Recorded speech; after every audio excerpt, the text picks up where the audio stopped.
Russia declared an invasion of Ukraine. Indian students who have been left stranded behind in Kova are now sounding a desperate cry for help. In fact, one of them is now joining us live.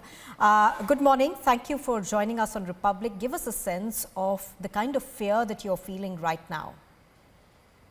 Yeah, hi. So basically, it is the scariest moment in our lives. So we've never experienced something. So we see these in Syria, etc., and we could only imagine their plight right now because it's actually a very serious condition. As you can see, it's like, I'll show you. You can see multiple people stranded here, multiple Ukrainian nationals, Indians, and from throughout the world, people over here. So it's basically because we were asked to come to the nearest metro or the bunker, as because there are fear that shellings are going to be put up from the sky right now. And yeah, so basically we came here last afternoon at 3:30, and we've been here since then. Okay, so we've not gone out. We were asked to stay inside, and the Ukrainian military was surrounding the metros to ensure that these people are staying inside. And yeah, we basically were surviving from what we salvaged earlier, our water, our food, and food in the sense like bread, etc. And now people are actually returning to their home because the curfew was. All right. So do you have enough food and medical aid and also all the necessities that you would need to be there right now, or are you going to be going back to your hostels in the morning? Actually, we are forced to go back right now because nobody is able to send out the need right now. Not even the government, nobody, because nobody is moving out.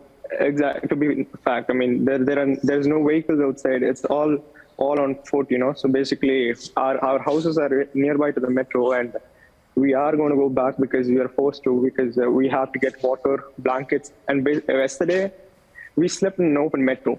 Okay, so this is actually quite a sad scenario because we slept in a metro where temperature goes below -4, where it feels like, and all we had was our winter jackets, and yeah, we were not prepared for this. So basically, we have to go home, get our blankets, etc. So we'll be prepared for it at least for today, you know, because this is not going to end anytime soon, and we're not getting any help here from the embassy or anybody, because we are students in the east of Ukraine, and all of the embassies get away from Ukraine is in the west. Example, Hungary, Poland, Moldova, etc. But it's around 10-13 hours journey from east. What are we supposed to do? Right. Now, so what I understand is that you've spent this entire night over there, and it is looking to that it is going to be a protracted sort of a situation. But you were earlier saying that the Indian embassy hasn't reached out to you. Can you give us more details on that? Yeah, in the sense they're saying they will help people get out of Ukraine with the help of setting camps in Lviv, etc., which is another city in the west of Ukraine, and getting it out via Poland, Hungary, Moldova, etc. These are countries to the west of Ukraine. We are in the east. I mean, geographically, it is 12 hours of travel for us via train or by bus, by road. We were asked to not go because it is not safe right now. Okay, fine. But in 2 days' time, but still, I mean, what are we supposed to do until then? We can literally hear shelling. It's like boom, boom, boom, boom, boom. And you know what happened? At around 3 in the morning, we got an official news from Twitter saying all of us are advised to stay inside because they're going to attack Kyiv with shellings. I mean, come on, seriously. I mean, we were in metro. We were helpless. I mean, there is no official representative of the Indian embassy that ever came and talked to us. And all the Indian embassy is in Kyiv, and we have luckily we have few mentors here who are there to help us through the night.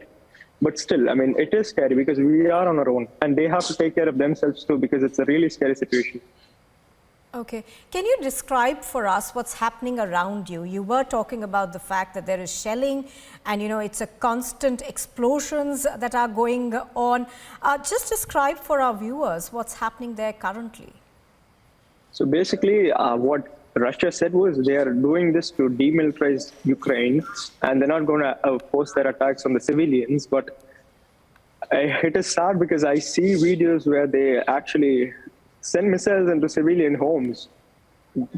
Luckily not in Kharkiv, but still I can see it in Twitter, etc.